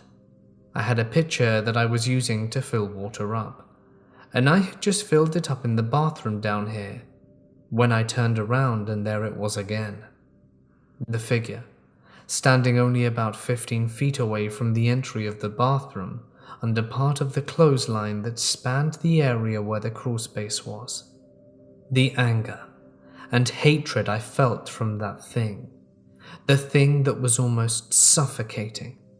I almost dropped the pitcher of water I was holding. I would have, if I wasn't paralyzed with fear. Within a few seconds I found my voice, and my brain managed to regain control. I screamed and stepped back. As soon as I did, the figure vanished once more. It took all I could to not run back to my room and close the door as quickly as I could. The thing was, this time I was shaking. I barely managed to dump the water into my fish tank without spilling it. I don't want to leave my room again tonight. I don't know if I'm just imagining these things, or if there is truly something in the basement that doesn't want me here.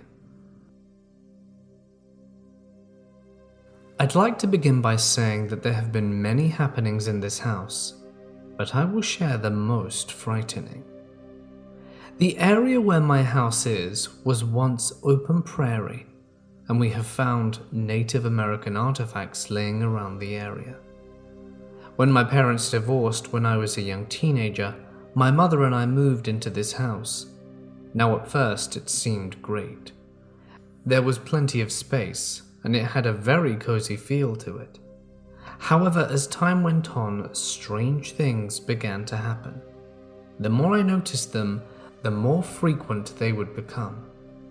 I'd hear some walking downstairs as I was brushing my teeth, and would assume it was my mother, but whenever I'd check, no one would be there.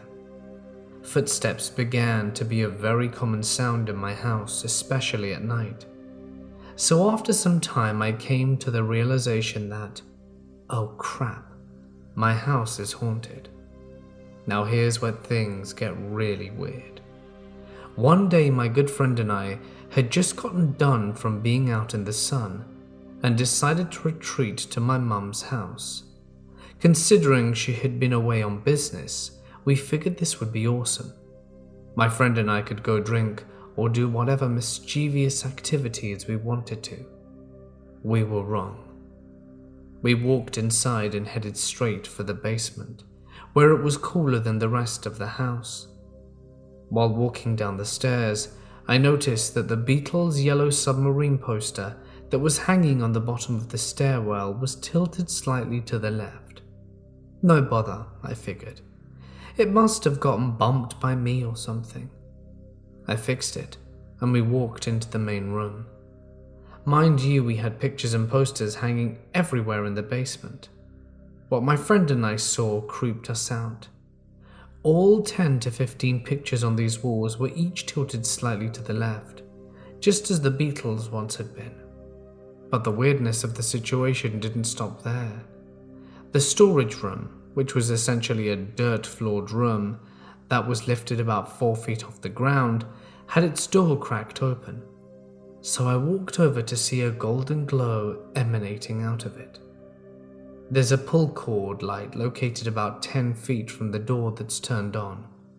I hop up and into the storage room, crawl on my hands and knees to turn the light off, hoping that all of this had a natural explanation. I called my mum and asked her about it, and she said she has no idea what I'm talking about and hasn't been to the basement for weeks, and to leave her on her trip. Shivers shoot down my spine. I look back into the storage room, and in the dirt there's a footprint. The most distorted and mangled footprint imaginable. I'm frozen in fear. My friend is too. Without the words, we look at one another, each feeling a sickening, gut-wrenching feeling. I slammed the storage space shut, locked it, and we bolted out of my house as fast as we could. I'll never forget how sickening and mangled that footprint was, and thinking that I had crawled in there to turn the light off still gives me shivers to this day. Almost every night, I like to go into my basement for a night of playing video games with my friends. Normally the night goes well and I'm in bed by 1, but recently I have been hearing sounds in my basement, such as what I believe to be coughing and sometimes snoring. When I hear this, I immediately go up to my room and sleep until the morning. When I go back down to my computer, I am sometimes greeted with odd websites that I have never visited, and my initial thought was that I had a virus. I did a virus scan and found nothing. When this happened again 3 times over the course of 2 weeks, I completely wiped my hard drive of everything, and when I woke up in the morning, Google Chrome had been installed to my computer, and 30 tabs were open to various websites. But the strangest one was the FedEx website, telling me my package had been shipped. I didn't look where, but I regret it now.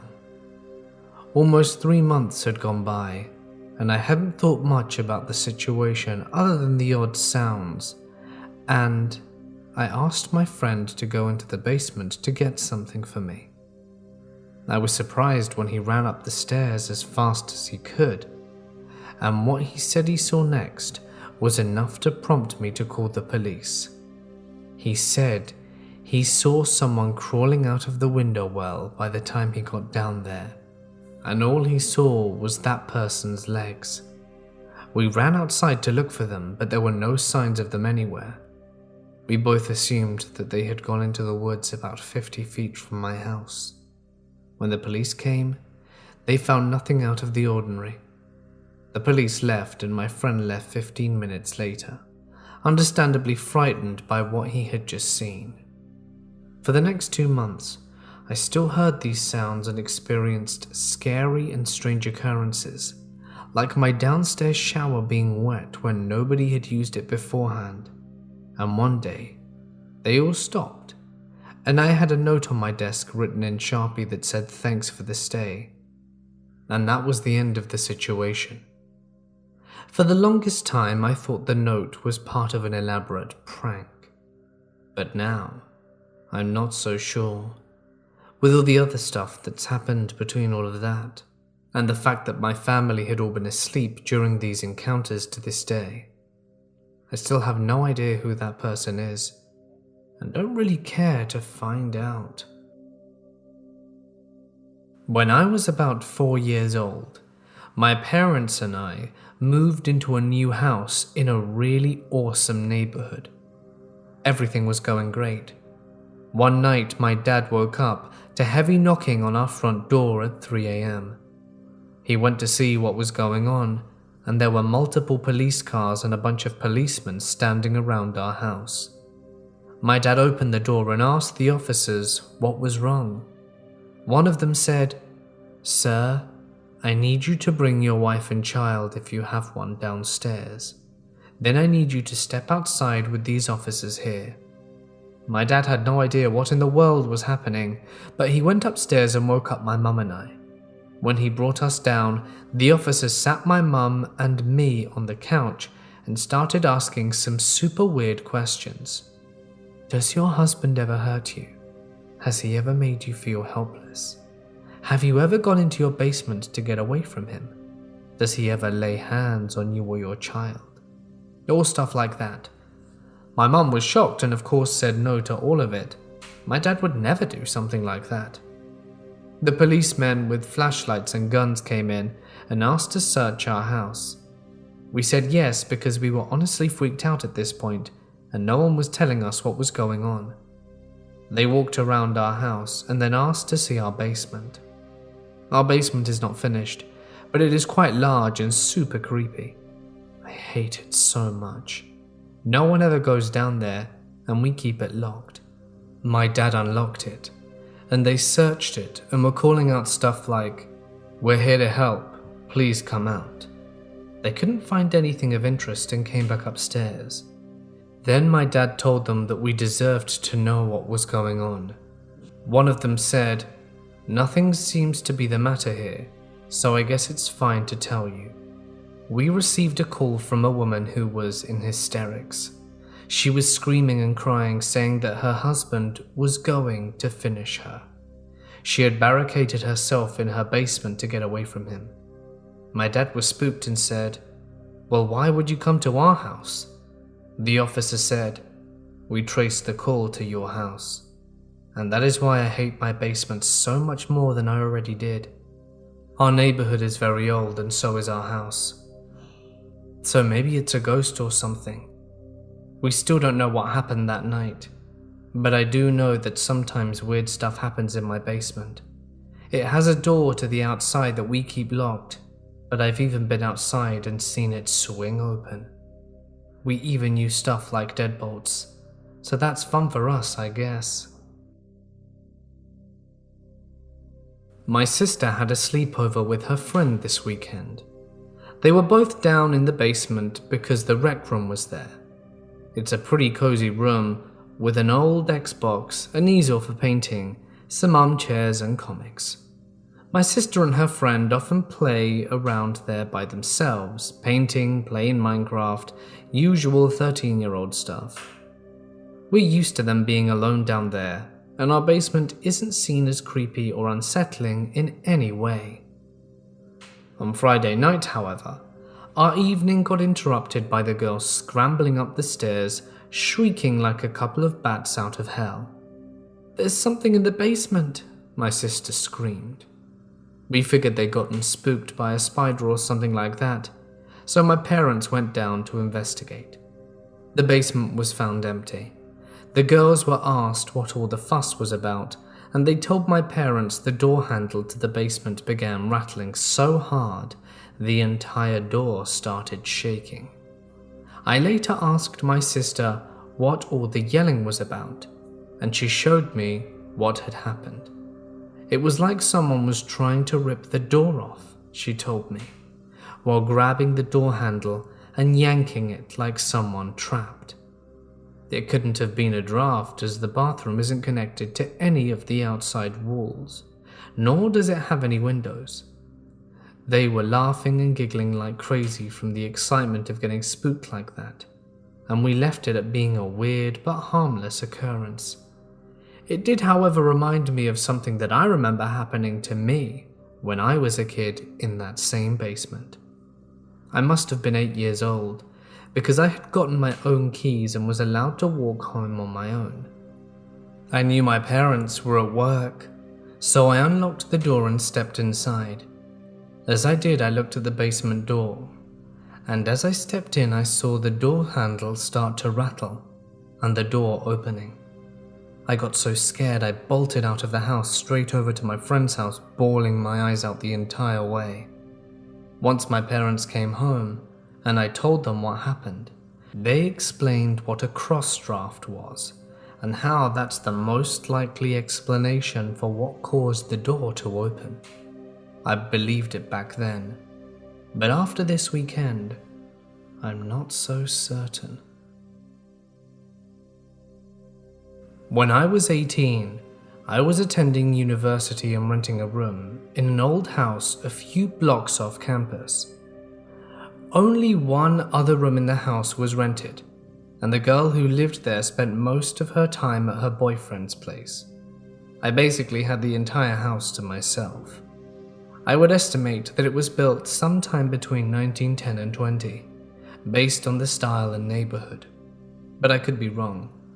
I do know that it was about 100 years old at the time, and the oldest home I'd ever had.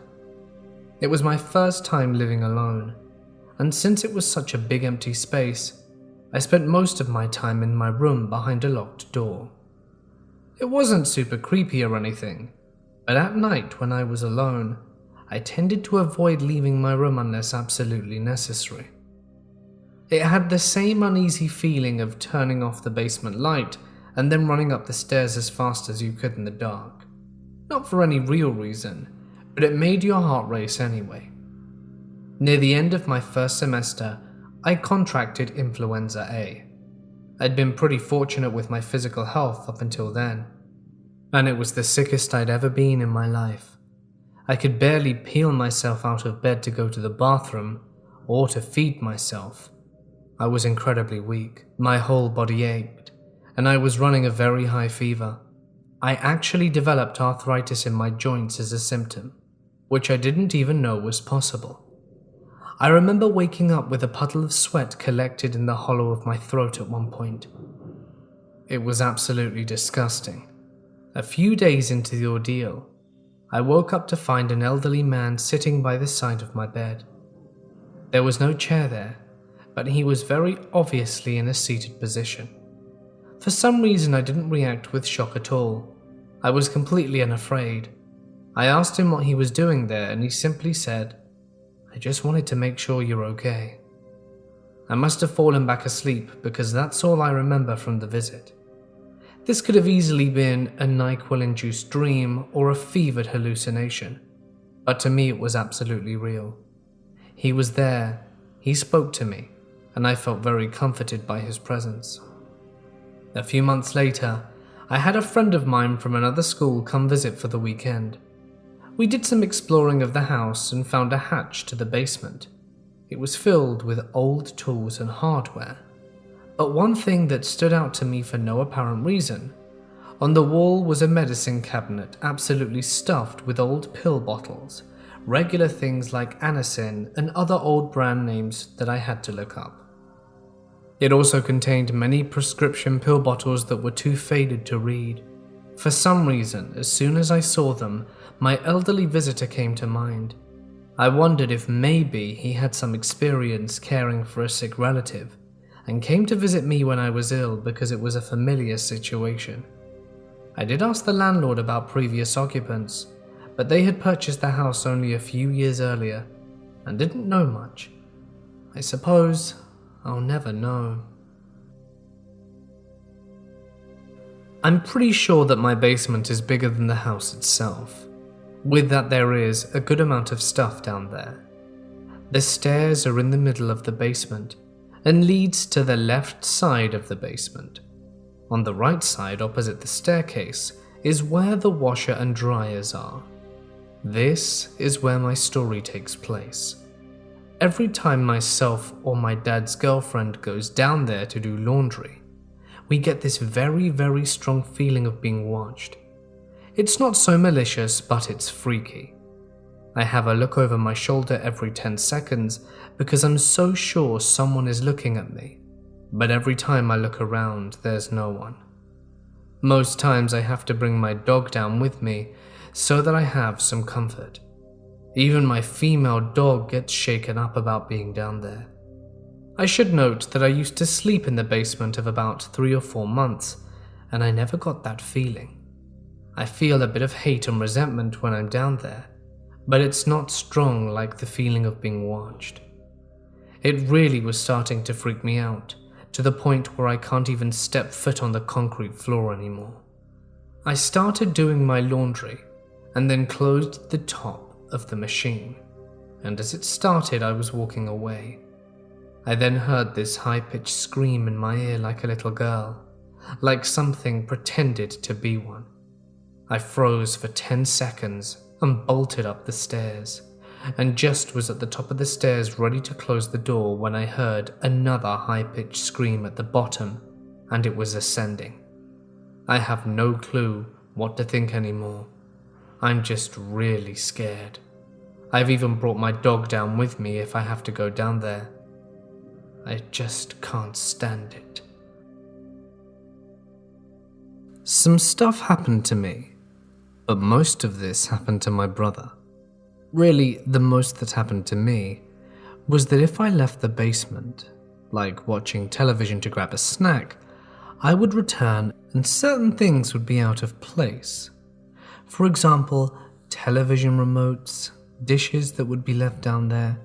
Sometimes the remotes were 10 feet away from where they should be, and every time I'd go to my family to see if they had tampered with anything, the answer would always be no.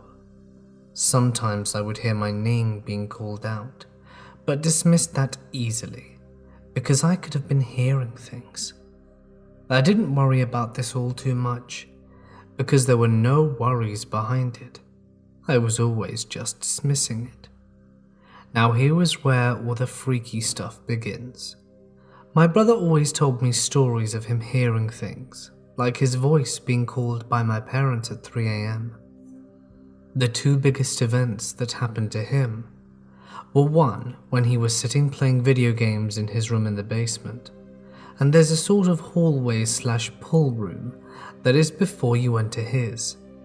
While he was enjoying himself, on his right shoulder, he got really cold, and he made efforts to warm it back up, but it wasn't working. And when he swiveled his chair to the right and looked into the mirror, there he was facing the door, and he saw a shadow dart in or out of his room. And then on another time, he was hearing things outside of his room. So he gets up, goes to the bathroom, comes out, and hears growling behind our pool table. We do not have dogs. He craps himself and runs into his room and locks it. Shortly after he locks it, his door handle jiggles for about 30 seconds and then stops. Weirdly though, I am not that afraid of my basement, but at night, I do not enjoy being down there alone. When I was very young, I lived in a house which was very old. I think it must have been at least 70 years old. I loved that house so much except for the basement. I always hated the malevolent vibe that was ever present in the air down there. It felt evil, and I don't mean that lightly. I always felt like a pair of cold eyes were watching my every move, waiting to strike. I got the worst vibe from the room at the end of the hallway. Yes, a hallway in a basement. There was a small room at the end of the hall. The air there was thick with dread. It felt like something would lunge out at me at any moment. The only time I voluntarily went into the room was when there was a tornado warning. While in that room, I vividly remember feeling an awful force from the top right corner. I never dared to look away from the corner, even to find comfort by leaning into my mum for fear of whatever was lurking down there. I only recently found out from an old neighbor who had lived in the house beside us for a very long time that the last owner hung himself in that very corner of the basement. I was shocked when I heard that. Very little else was mentioned about him. One other previous owner also did the same thing in my old closet. I remember that it used to freak me out being in there, but thinking back on it now, I never felt the same feeling of dread that I did then while I was in the basement. So maybe they didn't want to hurt us. I don't think the same can be said for the other one though. It has been at least 10 years since I was last in that house, and even if I were to go back, I would not set foot in the basement. My dad's job requires him to go inside people's houses. He has been in thousands of apartments and homes, so I asked him what was the weirdest and creepiest thing he has ever seen or experienced. My dad arrived early to this apartment complex around 7 a.m. because he had to go through every apartment doing some maintenance starting from the basement.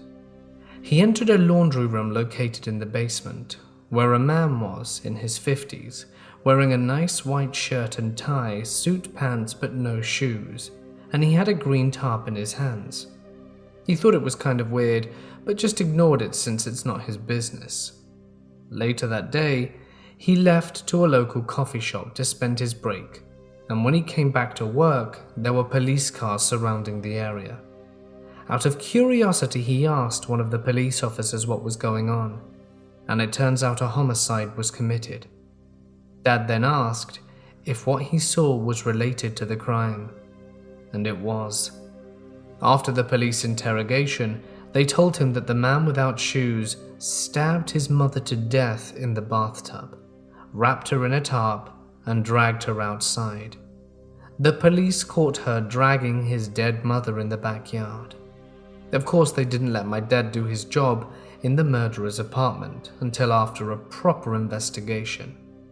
A while goes by and Dad gets to go there and finish what he's doing. He felt really uncomfortable doing plumbing and other maintenance in a house where someone had just been brutally finished off, especially in a bathroom, in a bathtub full of dried up blood. When I was a dumb kid, my brother and I were playing around on the stairs. I was at the top jumping around in a pillowcase. I slipped, obviously, and went tumbling down backwards. Everything went into slow motion, as things sometimes do when your life is in peril. As I was flipping over and over, the back of my skull getting closer by the second to smashing into the hard concrete basement floor, I notice a movement coming from the dark basement. Suddenly, a large bag of dog food flies across the room as if hurled by an invisible hand with absurd precision, and interposed itself between my head and the floor. My skull smashes into the bag a millisecond later, spraying kibble instead of skull fragments around the room. My brother and I were both slack-jawed and confused. The flying bag had traveled at least 10 feet, likely saving me from death or serious injury. I used to think this was evidence for God or angels, or that I have some kind of purpose, but I realize this is evidence for nothing in particular, except that life is bizarre and unexpected things can and do happen. I had my Nintendo Wii down in the basement for the longest time, and would spend hours down there. I was playing one night, and all of a sudden the TV and Wii turned off. I went to check the plug because it was loose sometimes, and can theoretically fall out if pulled. I wasn't pulling it to turn it off though, as I was gaming and not near the cords. I looked up from the cords as I was fixing it and saw a light grey mist in the air. I looked at it for a few seconds and then ran upstairs like the floor was on fire, and didn't go there for a while again. I have thought over it now that I'm older, and can't really see how a mist could just appear there. No leaking pipes to create moisture, no one in the house that smokes anything. The only person who smoked in my family was my grandfather, who had been deceased for a while at that point. I did have his pilot's vest hanging nearby at the time though. The one and only paranormal thing that has ever happened to me was when I was around 14 years old, sitting on my couch in my basement alone watching TV. With no warning, I start hearing the slow humming noise directly to my left, inches away, and every hair on my left side stands on end. I don't know how, but I had the balls to stand up, walk, and turn off the TV without a remote and walk up the stairs. All the while I'm about to OD on adrenaline. Nothing but a noise and a feeling, but I vividly remember repeating in my head, something is right next to me. I never had another incident after that one.